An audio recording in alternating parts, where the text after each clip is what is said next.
যে মেয়েটা একদিন মাথা থেকে পা অবধি সেজে বিয়ে করে শ্বশুরবাড়ি যায়, একদিন সাজতে ভুলে যায়, মাথার চুলটাও আঁচড়াতে ভুলে যায়। মনে থাকে না তার মাথার চুলটা আঁচড়াতে। সংসারের জাতাকলে পড়ে ভুলে যায় তার শখ, পছন্দ অপছন্দ, চাওয়া পাওয়া, ইচ্ছা অনিচ্ছা, শখ সব কিছু ভুলে যায়। মনে করার সময়ই থাকে না সে কি পছন্দ করত। সবার ভালোবাসার রান্না করতে গিয়ে সে ভুলেই যায় সে কি ভালোবাসতো খেতে।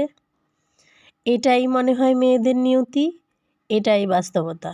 প্রত্যেকটা মেয়েরই জীবনচক্র একই রকম। কেন যে মেয়েদের বেলা এরকম নিয়তি হলো আর এরকম ঠিক করা হলো? কেন মেয়েদের বিয়ে করে অন্য বাড়ি যেতে হবে বলেন তো? যাই হোক, অনেক ভারী ভারী কথা বললাম।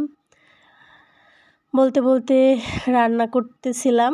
এই তো আজকে আমি এই যে ফলি মাছ, এটাকে বইয়ের ভাষায় ফলি মাছ বলে, কিন্তু আমরা এটাকে হোয়াইল্লা মাছ বলি।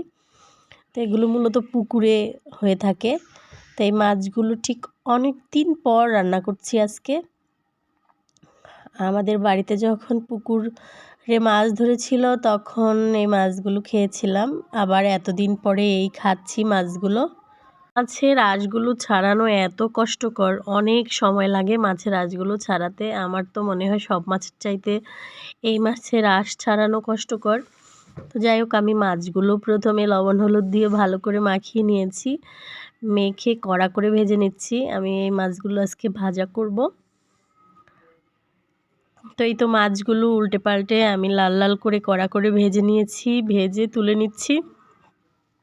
আর এদিকে মসুরি ডাল ফুটিয়ে রেখেছিলাম, ডাল রান্না করব, এর জন্য ডালের ফোড়ন দিয়ে দিচ্ছি।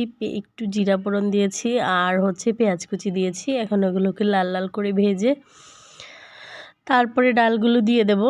তো এই তো আমার ডালও হয়ে গেছে, ডাল নামিয়ে নিয়েছি। আর এখানে ছিল টাকি মাছ, তো আমি টাকি মাছ রান্না করছিলাম। টাকি মাছগুলোকে ভেজে আলু দিয়ে রান্না করেছি। এই তো আমার মাছগুলো রান্না হয়ে গেছে। তা আজকে দুপুরে মেনু এই ছিল। টাটা।